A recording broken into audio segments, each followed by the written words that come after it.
Señor, aquí estamos en tu presencia esta noche. Estamos tomando conciencia de ella, de tu presencia. El Espíritu de Dios está en este lugar. El Espíritu de Dios se mueve en este lugar. Está aquí para consolar, está aquí para liberar, está aquí para guiar. El Espíritu de Dios está aquí.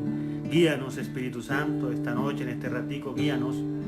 Dirige nuestra mente, nuestro corazón. Todo lo que nosotros vayamos a discutir aquí, que sea para nuestro crecimiento espiritual y para la alabanza y gloria de la Santísima Trinidad. A mí, dame la claridad necesaria para poder compartir a estos hermanos lo que es necesario para que amen, conozcan y amen a la Eucaristía. Y haz que se olvide lo que tenga que olvidar, cualquier cosa que yo diga que no sea importante, pero sobre todo que crezca ese amor por la Eucaristía. Ilumínanos a todos, llénanos, Espíritu Santo. Muévete en mí, muévete en mí, Señor, toma mi mente y mi corazón, llena mi vida de tu amor. Muévete en mí, Dios Espíritu, muévete en mí. Muévete en mí, Dios Espíritu, muévete en mí. Gloria al Padre, y al Hijo, y al Espíritu Santo, como era en el principio, ahora y siempre, por los siglos de los siglos. Amén. En el nombre del Padre, y del Hijo, y del Espíritu Santo. Bien,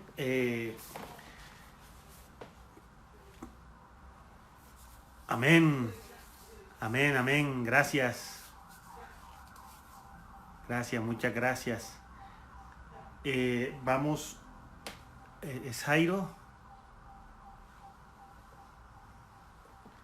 y Joa, muchas gracias. Nora de Rincón, buenas noches a todos. Recuerden que pueden compartir aquí sus preguntas y las vamos a ir resolviendo en la medida de mis posibilidades. Si algo me supera, como seguramente será, entonces lo investigo y se los traigo, pero si es algo que esté bajo mi conocimiento, enseguida les daré respuesta. Bien, hoy vamos a hablar de quiénes participan en la Eucaristía, para empezar, ¿no?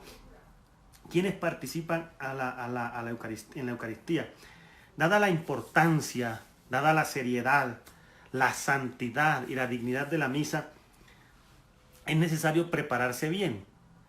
Y en la liturgia hay una norma muy sencilla, pero es clave. En la liturgia, todos y cada uno deben hacer todo y solo lo que les corresponde. Así. Resumámoslo en la última frase. Cada uno en la liturgia debe hacer todo y solo lo que le corresponde. Es decir, el acólito que haga lo que le corresponde al acólito, el sacerdote lo que le corresponde al sacerdote. Les pongo un ejemplo. Ustedes han visto en estos días en la Eucaristía, en algunas Eucaristías ven a otro fraile vestido con un roquete, tiene el hábito, y el roquete es como una túnica blanca. No es una túnica porque propiamente es más cortica las mangas, sobresale las mangas del hábito y es más cortico. Eso se llama roquete, muy parecido al sobrepelliz. Cuando hablemos de las vestiduras, entonces les voy a ir, se las mostraré, les voy a decir, miren, este es el roquete, este es el sobrepelliz, este es el alba. Él es acólito, él es un fraile ya consagrado perpetuamente, pero él no es sacerdote. Él ha recibido el ministerio del acolitado. Y alguien me decía, padre, ¿usted por qué deja que el acólito prepare el altar y purifique?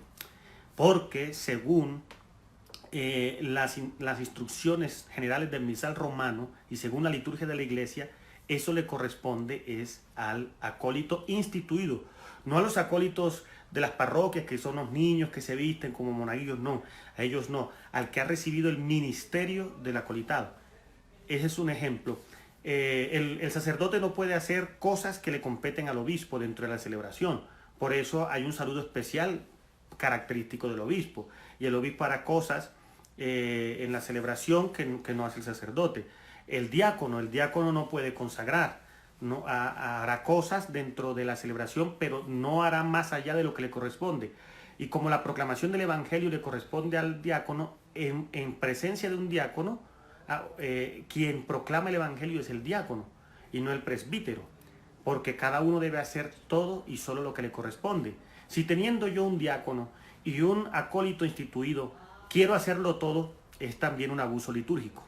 Aquí vamos a hablar muchas veces de abusos litúrgicos. Entonces, ¿quiénes participan de la Eucaristía? Cristo es el que preside todas las Eucaristías. Cristo. El que celebra principalmente es Cristo. La cabeza de la celebración es Cristo.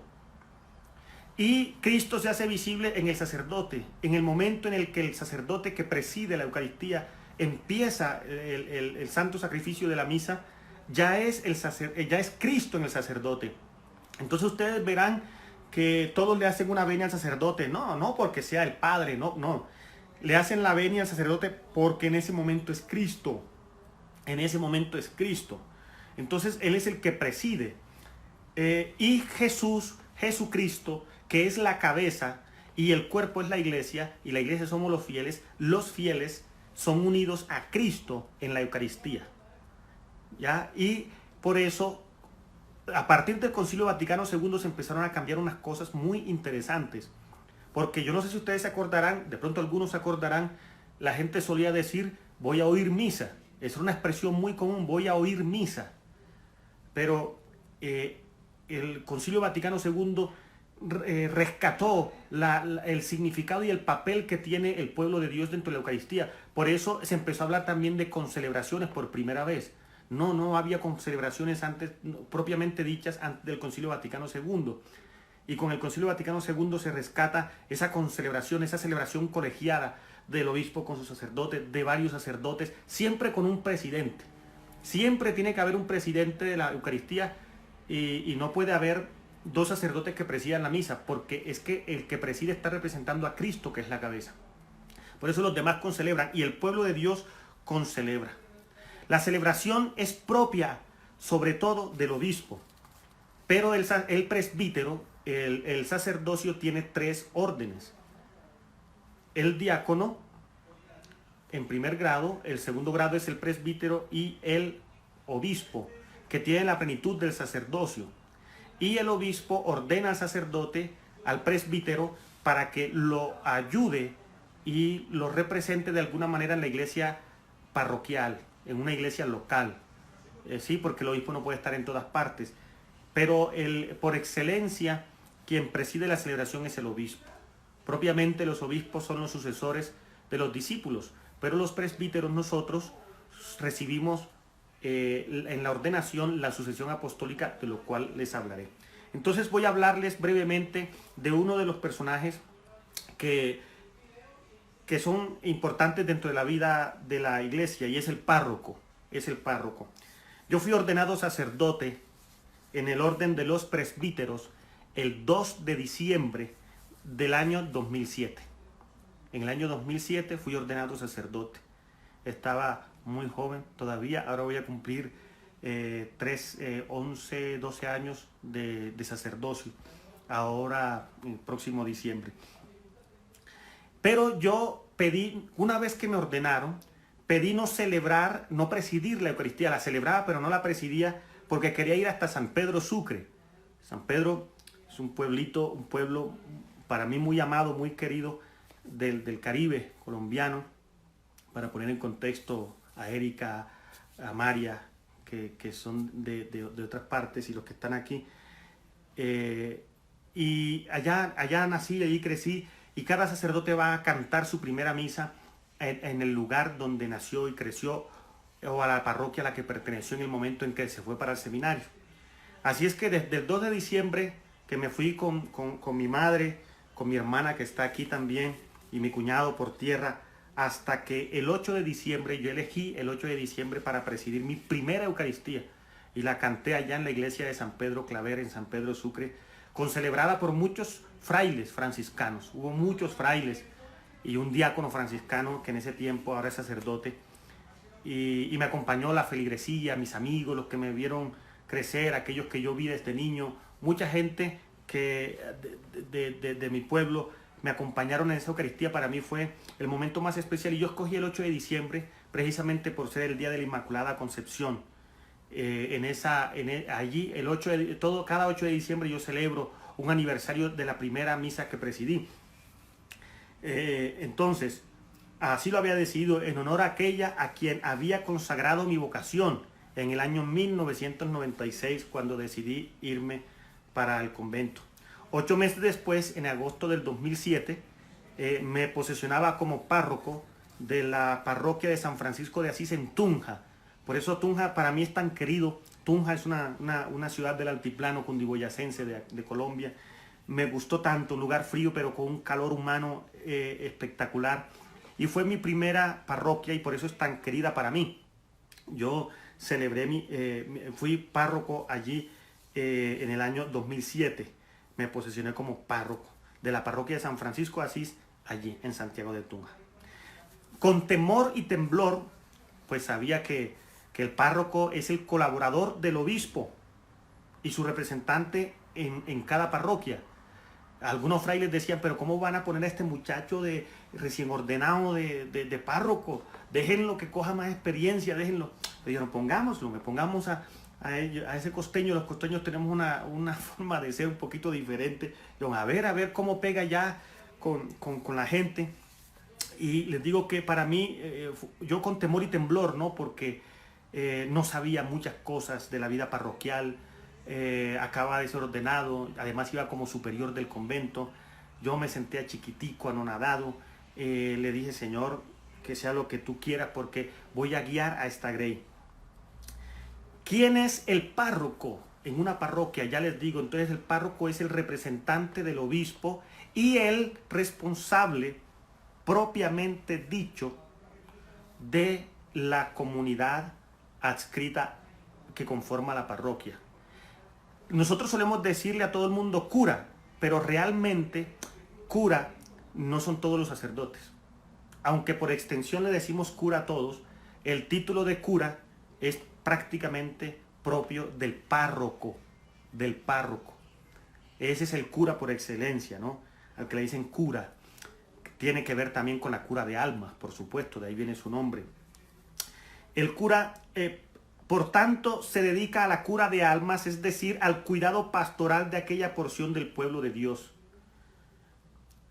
Debe procurar que el rebaño, en ese entonces yo debía procurar que el rebaño a mí confiado por Dios y por el obispo tuviera el alimento necesario para su vida espiritual, que es alimento para la vida eterna. El pan de la palabra, el pan de la Eucaristía. Por lo tanto, es obligación de un párroco, para que ustedes lo sepan. Hay que distinguir entre el párroco y los demás sacerdotes.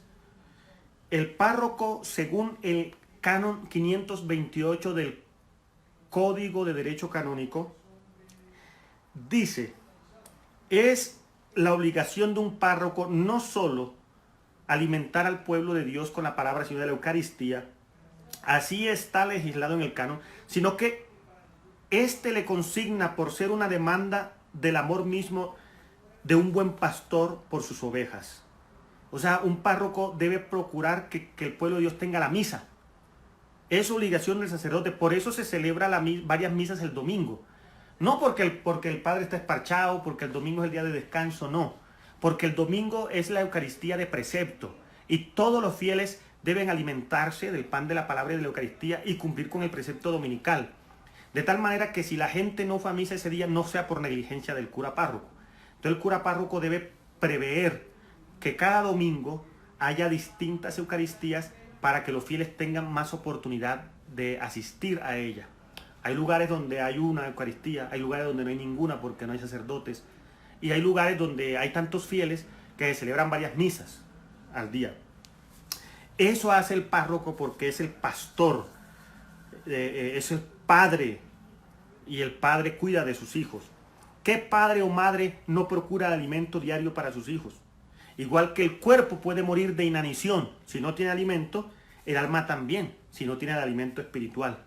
Por eso a mí en ese entonces me daban ganas de quedarme en la cama, en la madrugada ahí, enrollarme el domingo. Luego me acordaba que yo era el cura, párroco, y se me pasaba y me tocaba levantarme. Decía, hay que tocar las campanas, hay que llamar a la gente. Ya estaba, menos mal que somos comunidad religiosa, ya estaba el hermano sacristán, el fraile sacristán arreglando todo, y procurábamos que las personas tuvieran la Eucaristía.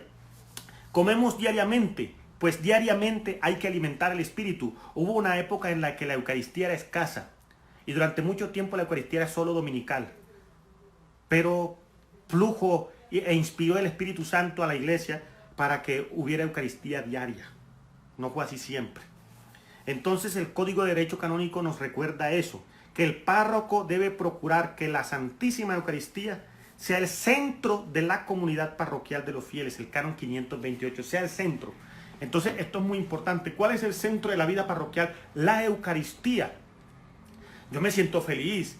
Yo quiero que abran las iglesias. Quiero que abran las iglesias porque ustedes las necesitan.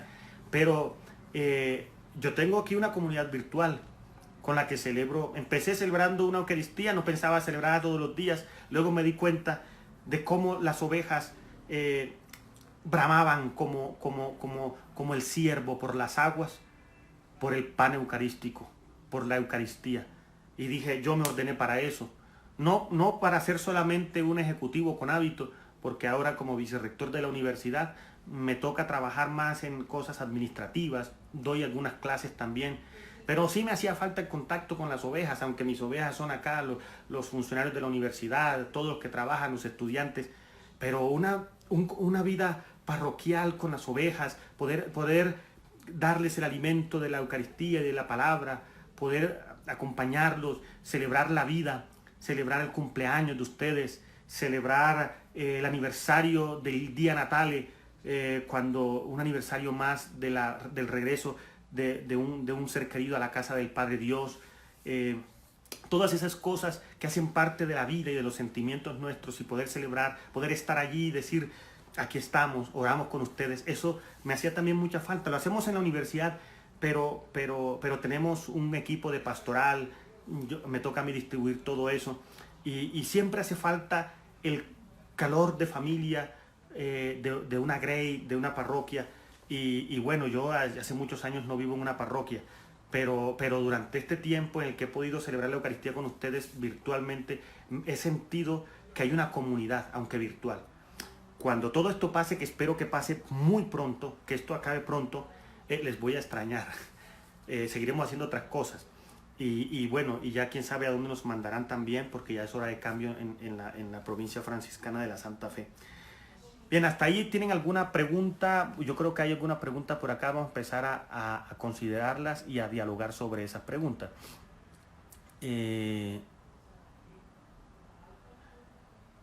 Dice una pregunta: ¿una mujer puede purificar y tomar del cáliz?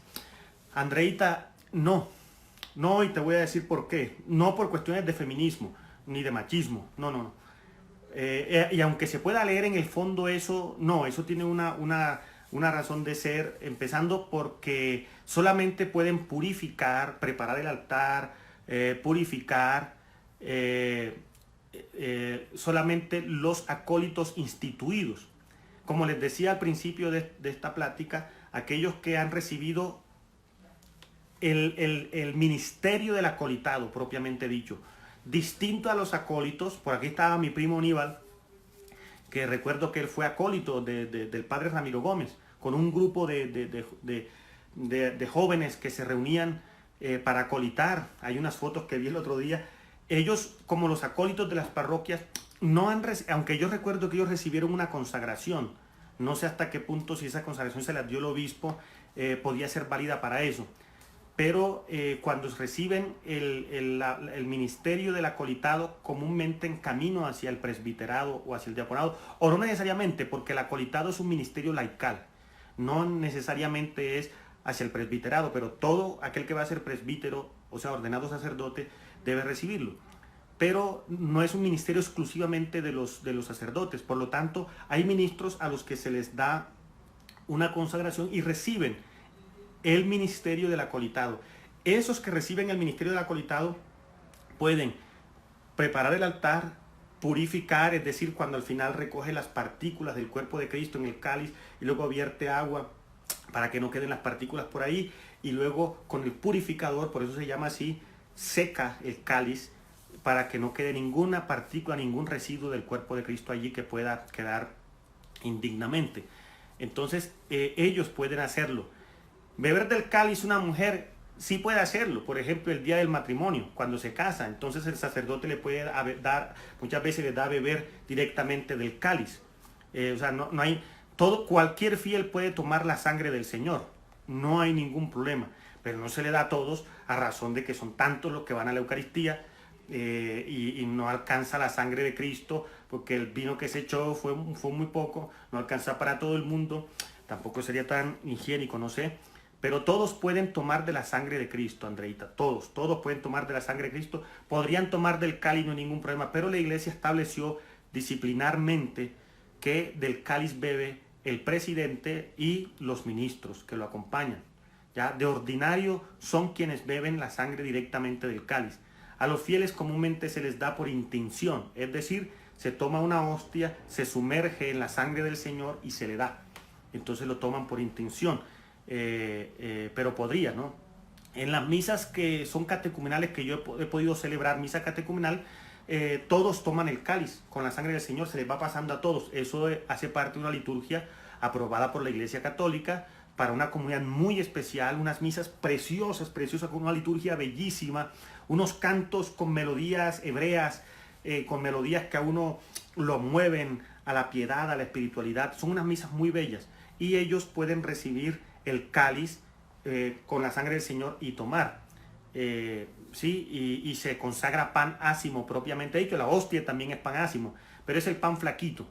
En las misas neocatecumenales se da el pan gordito, como era en los orígenes, antes de que la iglesia pasara a las hostias, propiamente dichas, como las conocemos hoy. Entonces, ahí espero haber respondido a tu pregunta, Gaby. Por aquí creo que había otra pregunta. Y por más oportuno para aquellos que quizás antes no podían asistir a diario. Sí, efectivamente. Las Eucaristías deben tener un tiempo límite. Algunas son extensas, tanto que ve uno la gente dormir, otras son tan rápidas que la elevación del cuerpo de Cristo es a la carrera. Gloria, interesante, sí, qué buena pregunta. No hay un límite para la Eucaristía. Miren, hay Eucaristías desde que se lleve a cabo cada rito. La Eucaristía no tiene un límite realmente. Se ha puesto un límite a la Eucaristía por razones pastorales. Una, porque como tú dices, la gente se duerme.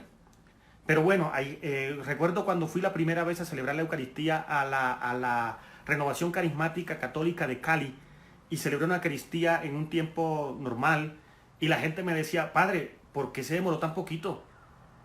Nosotros estamos acostumbrados y nos gusta la misa más larga. Y bueno, yo feliz porque yo celebro la misa larga, ustedes se podrán dar cuenta. Y predico largo, que he tratado de corregir eso, porque sepan ustedes, cuando hablemos de la homilía, les voy a adelantar un poquito, la homilía no debe durar alrededor de 6 minutos, De ahí para adelante ya la homilía, eso es lo que le enseñan a uno en la liturgia, en la universidad. Pero los curas no se hemos acostumbrado porque nos gusta hablar mucho, de otro modo no estaría yo sentado aquí, porque nos gusta hablar, nos gusta compartir con ustedes, entonces uno se va extendiendo en la homilía. Y al que le gusta le sabe, ¿no? Hay un letrero, recuerdo, en una iglesia en Roma, decía: la misa es larga porque tu amor es corto. bueno, aunque no estoy del todo de acuerdo con ese letrero, porque no significa que una persona que se haga larga la misa es porque no ame al Señor, no ame la Eucaristía. Claro que la ama. Lo que pasa es que hay personas que viven tanto la Eucaristía que se les hace cortica antes, aunque sea larga.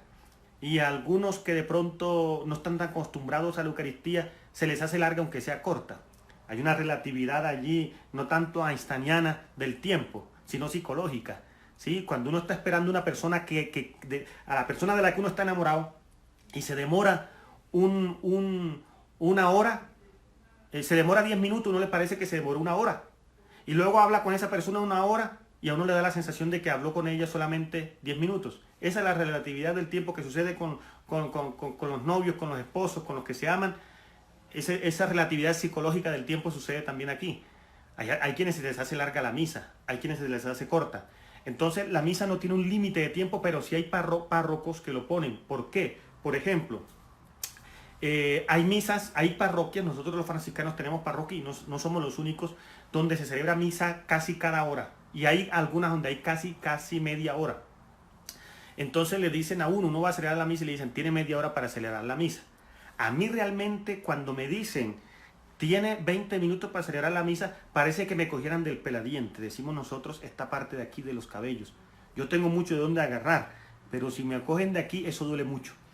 Parece que me cogieran de ahí cuando me dicen, oye, tienes 20 minutos. No solamente porque me cuesta un poco, sino porque no me gusta correr en la Eucaristía. No me gusta, me gusta celebrarla con calma. Me gusta saborearla, así como cuando me sirven un plato exquisito, delicioso. No me gusta comerlo a la ligera, sino sentir la textura del bocado, masticarlo, los sabores allí en las papilas gustativas y sentir y masticar.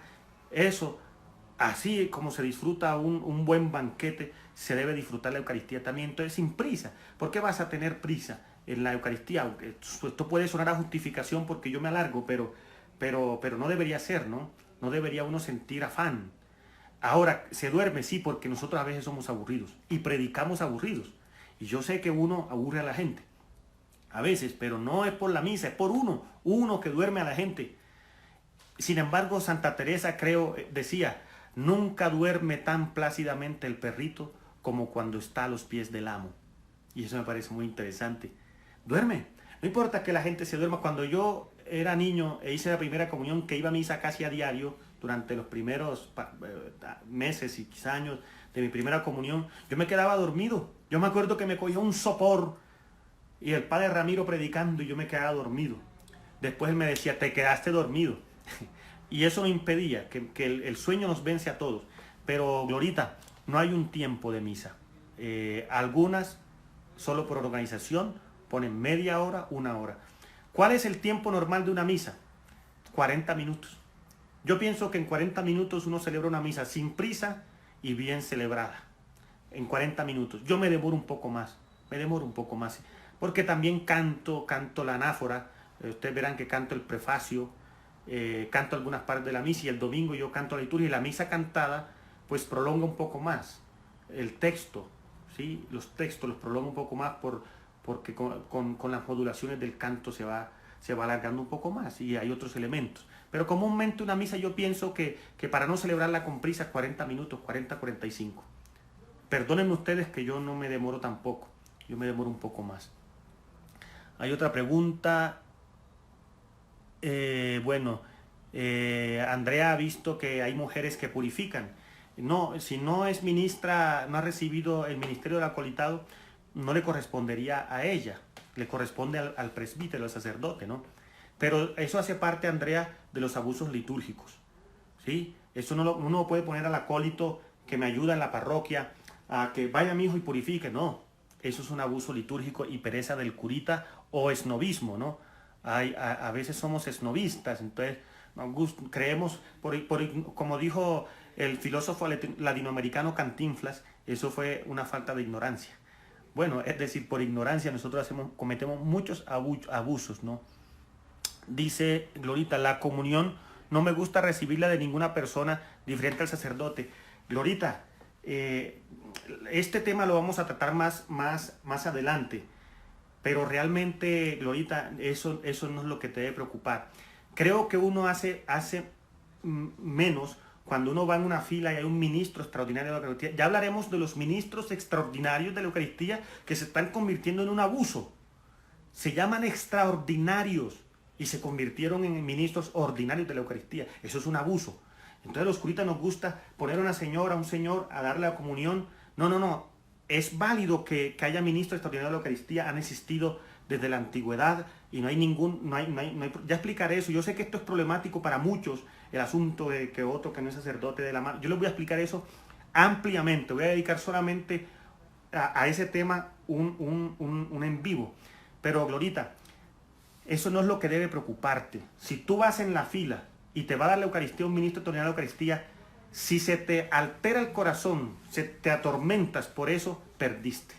Perdiste, ya tu corazón no está preparado para la Eucaristía, porque perdiste la paz.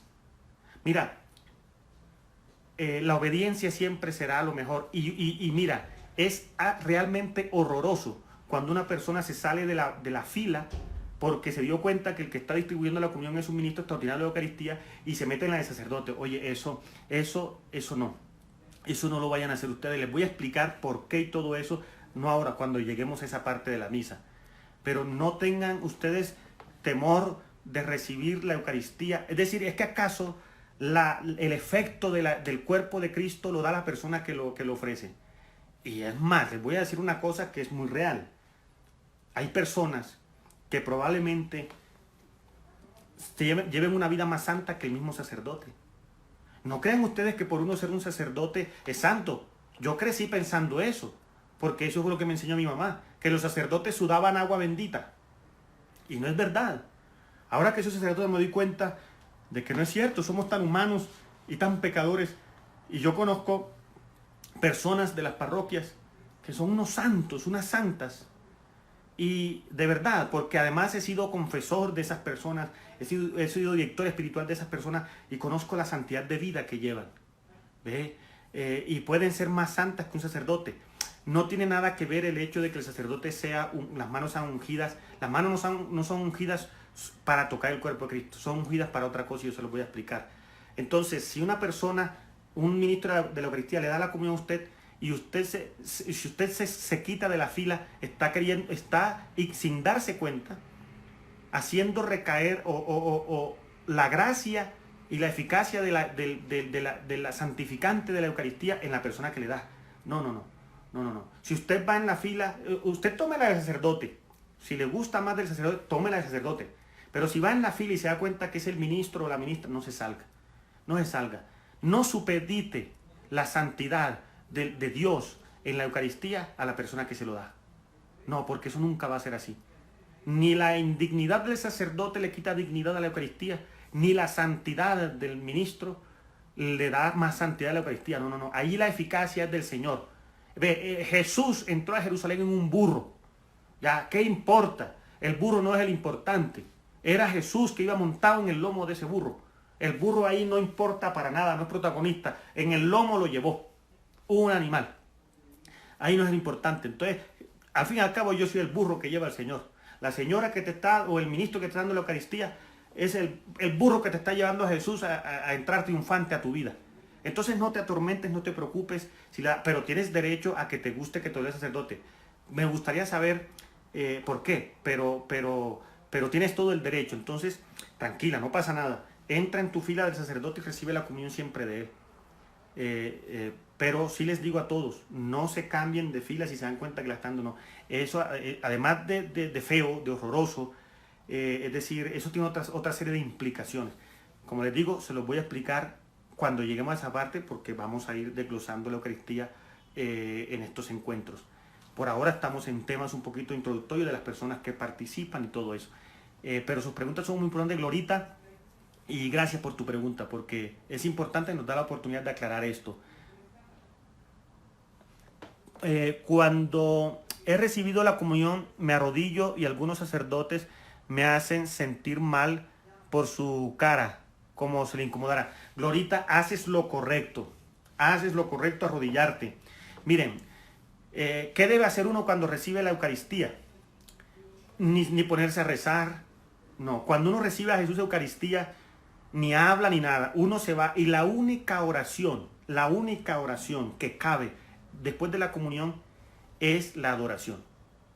Eso, hay personas que se ponen, alma de Cristo, hasta el mismo sacerdote y los mismos fieles, alma de Cristo, santifícame. No, esa oración no se hace allí. Esa oración es para rezarla, según el misal romano, después de la Eucaristía. Cuando acaba la misa, entonces se reza el alma de Cristo.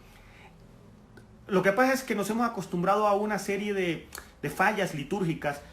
Hablaremos del silencio litúrgico. El silencio litúrgico es sumamente importante dentro de la Eucaristía. Y hay que guardar el silencio litúrgico. Entonces, hay momentos durante la Eucaristía para el silencio litúrgico. Y el silencio litúrgico debe favorecer la contemplación. Un momento donde hay silencio litúrgico es en la comunión. Los ministros del canto que no están preparados para eso creen que deben acompañar con un canto durante toda la comunión. Entonces dice, mira, todavía falta gente en la fila y empiezan a pasar las hojas del cantoral. Cantemos este canto y empiezan a cantar. No, el canto de comunión debe ser un canto breve que acompañe como un mensaje reflexivo y casi introductorio al momento de la comunión. Pero después hay que dejar silencio, un silencio litúrgico, para que las personas que comulgan en ese santo silencio, que es el ambiente propicio para la introspección y para la adoración, la persona pueda adorar al Señor. Entonces, ¿qué hace uno cuando comulga? Hay personas que comulgan y como están cantando pan y vino sobre el altar, entonces van pan y vino sobre el altar. Hombre, primero uno no habla con la boca llena, ¿no? Y segundo, llevas a Jesús allí, ya, no cantes más, no cantes. Vete, no cierres los ojos porque te estrellas contra las bancas, contra la otra gente, pero vete en una actitud de oración, vete para tu puesto y puedes hacerlo de dos maneras. Puedes sentarte, que es completamente válido, te puedes sentar en tu puesto después de comulgar, pero adorar. Ahí no te pones a hacer otra oración, solo adoración. Te sientas. O te puedes arrodillar. A mí particularmente me gusta la actitud de la que habla Glorita, que es arrodillarse. ¿Por qué? Porque eso nos ayuda. Eso no hace a Dios más, ni menos si te sientas. Pero cuando tú te arrodillas es un acto de adoración. Y ora todo el cuerpo. La Sagrada Escritura dice que hay que adorar a Dios, todo el ser lo adora. Y el cuerpo debe adorar a Dios. Por eso existen los gestos en la liturgia. Levantar las manos, arrodillarse, postrarse, levantarse, caminar en procesión.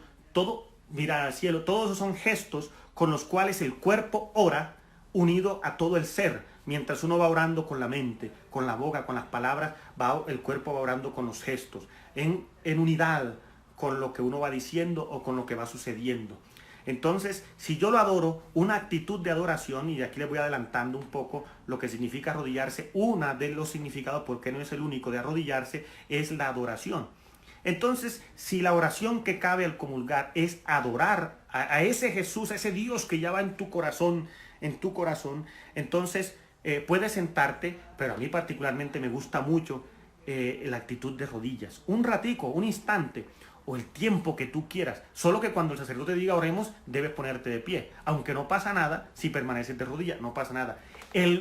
Yo sé, Glorita, lo que tú dices, porque yo he sido testigo de eso. Hay sacerdotes que no solamente miran rayada a la persona que se arrodilló, sino que la mandan a parar, levántese. Incluso escuché una vez un sacerdote que le dijo a una mujer, levántese, que usted es libre, Cristo la liberó.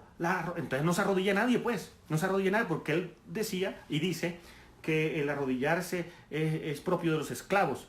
Hombre, en este momento no significa eso, significa adoración, significa anonadamiento. Y cuando uno asume estas posturas dentro de la liturgia, uno va adquiriendo conciencia. Y esto es lo importante. ¿Por qué se ha perdido la conciencia de lo sagrado, de lo santo? Porque hemos trivializado todo. Porque nos hemos acostumbrado ya, sí, no, y ahora no somos conscientes de los gestos y no los hacemos. Entonces cuando tú te arrodillas, hombre, tú estás tomando conciencia de delante de quién estás. O, en este caso concreto, de quién tienes en tu corazón, de a quién acabas de recibir. Es que mira, si uno pudiera ir a comulgar de rodillas, sería fantástico. Porque sería, bueno, pues me refiero a que solo sí, si lo haces, porque te has dado cuenta que lo que vas a recibir no es una obleíta. Vas a recibir al mismo Dios hecho carne, hecho pan, a Jesús Eucaristía. Oye, lo vas a recibir, no es simplemente la hostia allí con un pancito que está representando a Cristo, no lo representa, es Él en verdad. Oye, y cuando Dios está delante de ti, uno cae de rodillas, porque es Dios, porque es non plus ultra, más allá no hay nada. Entonces uno debe ser coherente aún en esos momentos con lo que está sucediendo, con delante de quién está o a quién recibió y con lo que uno siente. Entonces ponerse de rodillas, por eso muchas personas se ponen de rodillas cuando comulgan. Mira, Glorita, no te sientas mal. Si el curita lo hace, créeme, tampoco es que él lo está haciendo por malo, lo está haciendo por ignorante. O porque también nosotros los sacerdotes vamos perdiendo el sentido de lo sagrado que es esto. Entonces, el que se sienta lo hace bien. Y el que no, y el que lo hace de rodillas, lo hace bien. No hay ningún problema. ¿De acuerdo? Vamos a ver si hay otra pregunta por acá.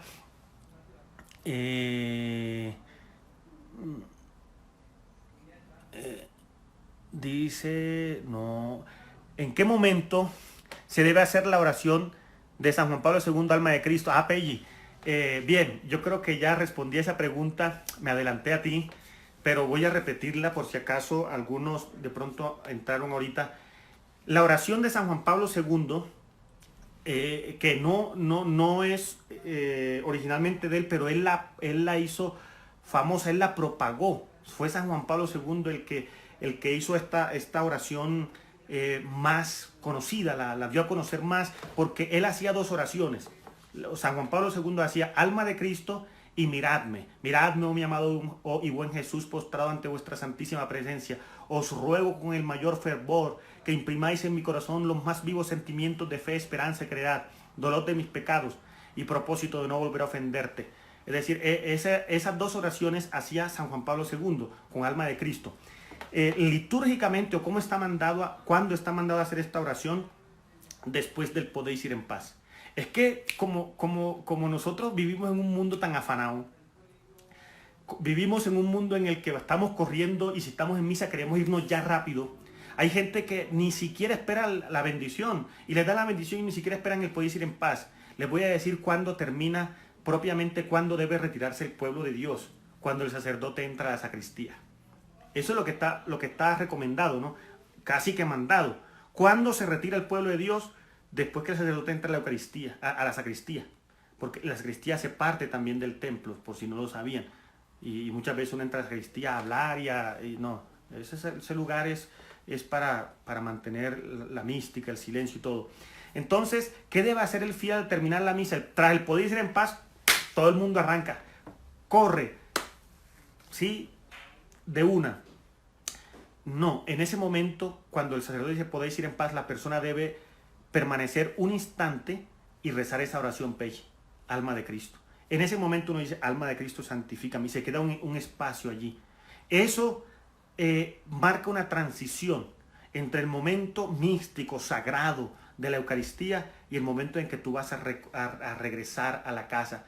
Como los discípulos cuando estuvieron con el Señor, Santiago, Pedro y Juan, allá en el monte de la transfiguración, y después vuelven a la vida normal, a ver todo. Así nos pasa. Yo siempre he pensado que eso nos sucede cuando entramos a misa, estamos allá en el Tamor, vemos al Señor transfigurado en la Eucaristía y uno sale resplandeciente. Luego, ¿a dónde? A vivir la vida que sigue con los demás, pero llevar la vida eucarística. La Eucaristía la llevamos a los que están con nosotros en la casa, cuando se podía ir al templo. Y cuando ustedes van a misa, cojan y estrujen a sus hijos y estrujen a lo que es, y úntenlos de esa gracia y díganle Dios te bendiga, hijito. Y transmítanle esa gracia de la que ustedes están repletos, llenos, transmítenlo. Pero entonces, bueno, me fui por un lado. Entonces, Pelli, ¿cuándo es el momento de hacer la oración de San Juan Pablo II, alma de Cristo? Después del podéis ir en paz. Durante la comunión, cuando uno comulga e inmediatamente después de la comunión, antes de la oración post-comunión del sacerdote, uno solo adora. Adora y no más, adora. La homilía las preparan ustedes, padre. Buena pregunta, Glorita, sí. Mira, existen libros de homilética que a la larga son homilías que otros sacerdotes escriben, que son muy buenas. Pero es para ayudar a los sacerdotes que de pronto se les dificulta un poco hacer la homilía, porque esto de hacer una homilía, les cuento, es sumamente difícil.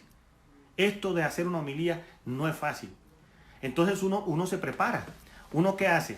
Lee las lecturas, primero ora, lee las lecturas que corresponden en el día, luego las medita y le pregunta a Dios, ¿qué me dices? ¿Qué me estás diciendo a mí, Señor? Y luego cuando uno se para allá, les comparte, pero ya no diciéndoselo a sí mismo, sino al pueblo de Dios, lo que le inspiró ese texto. ¿Ve? Eso es comúnmente lo que yo hago. Y uno debe escribirla. Uno debe escribirla, pero yo no suelo escribirla porque a mí me parece que a la gente le parece harto. Eso es cosa mía, que uno lea la homilía. Yo la escribo comúnmente cuando voy a celebrar con los frailes, porque como nosotros nos enseñaron a escribirla, entonces ellos siempre la escriben. Y si yo no la escribo, me siento como apenado, como si yo fuera mediocre, más mediocre, o como si de pronto improvisado, no. Entonces la escribo, pero yo no la escribo no porque no los respeto a ustedes, sino yo las medito y les comparto lo que medito y me gusta más así, espontánea. Leído es mejor, la verdad es que escrito es mejor, porque es concreto, porque uno va a la esencia y todo. Siempre la homilía escrita será mejor y está mandado a que se escriba. Siempre está mandado. Yo empecé escribiéndola y leyéndola, pero me parece a mí que pierde un poquito de esa espontaneidad, pero lo mandado, créanme que lo mejor es que el sacerdote escriba la homilía y la lea, es lo mejor. Y yo tengo que llegar a retomar eso. Yo tengo que volver a tomar esa sana costumbre que tenía cuando los primeros años de ordenación. Y no es por presa, a mí me gusta escribirlas porque después las comparto en un texto, en un audio. Me gusta escribirlas, pero dejé de hacerlo porque sentía que como que había más espontaneidad, no improvisación, no es improvisación. Improvisación no es lo mismo que espontaneidad. Entonces, sí, Glorita, hay documentos, hay muchos documentos ricos y buenísimos que uno debería leer para nutrirse de la homilía, sí. Eso, sí los hay y sí deberían ser consultados por todos los sacerdotes porque los escriben maestros de homilética, maestros de teología, pastoralistas expertos en eso, y homilías bellísimas, bellísimas. Por ejemplo, les voy a recomendar una página porque fue un profesor mío que yo tuve cuando estaba haciendo la especialización en psicología. Es un maestro que yo tuve, el amigo del padre Carlos Alberto Calderón. Algunos que son de San Pedro recordarán al padre Carlos Alberto Calderón, un santo varón que tuvimos la gracia de conocer. Este sacerdote, el padre Gustavo Vélez, un paisa, pero hablaba delicioso. Cuando ese señor predicaba, uno no quería que acabara. Y él tiene una página que se llama Tejas Arriba. Anoten esa página y busquen ahí el Evangelio del Domingo, según corresponda cada día. Tejas Arriba.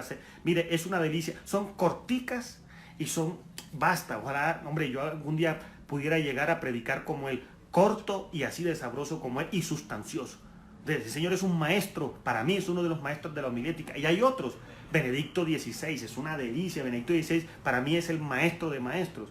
Y hay otros antiguos, San Antonio de Padua, San Juan Crisóstomo. Es decir, hay grandes maestros de la homilética. Nosotros nos esforzamos porque tenemos que hacer una homilía. Pero hombre, eso es sumamente difícil y hombre, no todos logramos hacer una homilía buena. Aunque a mí, a manera de anécdota, les cuento, ya se nos está acabando el tiempo, hay ocasiones en las que yo preparo una homilía y cuando la pronuncio, ese día digo, wow, qué homilía, Dios mío, gracias, me inspiraste una super homilía. Ese día a nadie le dijo nada. Y me sucede que hay días en los que digo, no, qué homilía, esta homilía sí, de las peores que he pronunciado. Y ese día recibo llamadas y mensajes, padre, esa homilía me llegó, yo sentí que Dios me habló a mí, que Dios me lo dijo a mí. Vea, cuando habla Dios, cuando habla el Espíritu Santo, no importa cómo lo haga el sacerdote, si es para ti, si es para ti, si es el Espíritu Santo el que si es Dios el que te está hablando a ti, no importa cómo lo haga el sacerdote, tú sentirás en tu corazón que te está hablando a ti. Pero eso sí, si el sacerdote pues se pone en manos de Dios, para que Dios obre, ¿no? Entonces eso. La profesora Rosa pregunta, dice, ahora por estar en pandemia, ¿cuál es la manera correcta de comulgar? Rosa, lastimosamente, ahora nos toca comulgar espiritualmente, no sacramentalmente, no recibimos la hostia, pero sí recibimos a Jesús, sí lo recibimos. Entonces la mejor manera es ante la oración, igual que como si estuvieras en la iglesia, ponte de pie en el momento de la comunión, cuando yo les muestro la hostia, cuando les muestro a Jesús sacramentado, pónganse de pie, recíbanlo, repitan la oración que yo les hago o hagan la suya propia, recíbanlo. Y una vez que yo termine de hacer la entrega espiritual del cuerpo de Cristo, hagan la misma actitud. Siéntense en adoración o arrodíllense los que puedan arrodillarse. No cambia nada, no cambia absolutamente nada. La manera de recibir es la misma. Sí, mi querida Betsy, estamos en las primeras vísperas de tu cumpleaños, ¿no? Sí, Betsy, la homilía debería durar alrededor de 6 minutos, pero la mayoría de los curas nos acostumbramos a un larguero y la gente piensa que eso es lo normal. No, la homilía no es una clase de teología, no es una clase de Biblia, no es la repetición de las lecturas. La homilía no es una clase, la homilía es un mensaje muy breve que toma la esencia de la palabra de Dios para ti. Y eso dura alrededor de 6 minutos. Claro que si la homilía se convierte en un sermón que es distinto y es más larga, no hay ningún problema. El problema es que la gente se duerma, que la gente se aburra.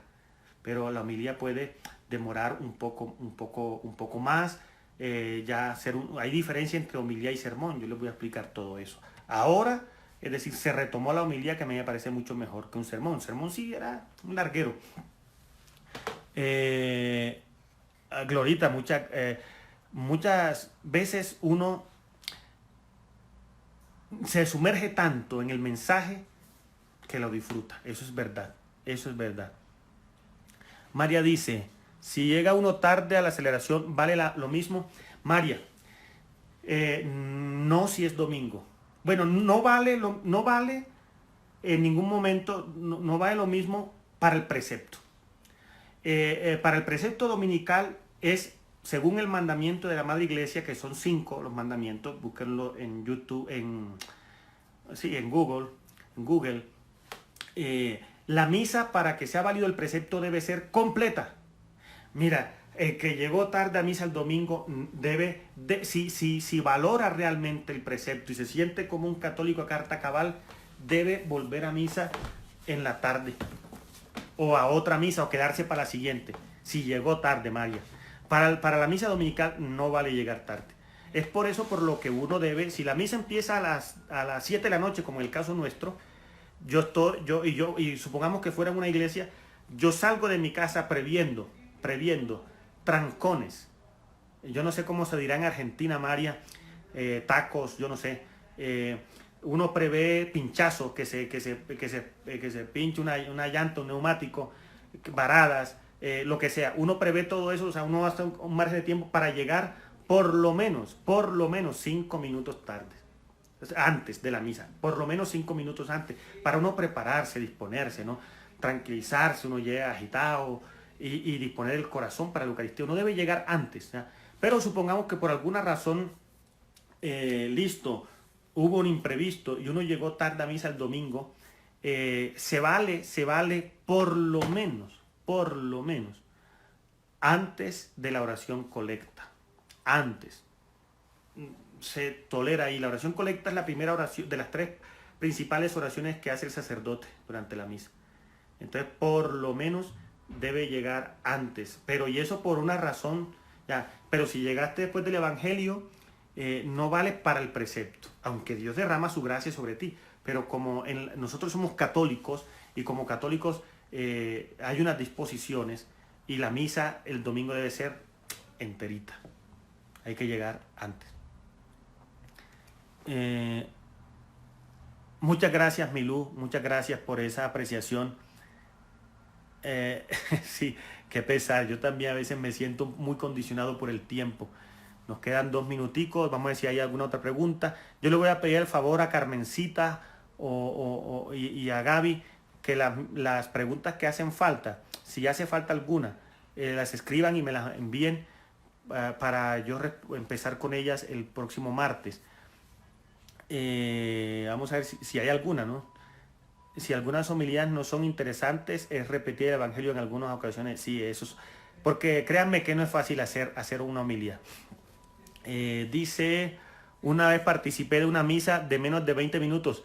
El padre no pudo salir antes y tuvo que sellarlo un poco rápido, pero todo muy correcto y no fue culpa del sacerdote. Exactamente. Muy bien por esa aclaración. No pasa nada si se celebra una misa más corta, ¿no? En 20 minutos, no pasa nada.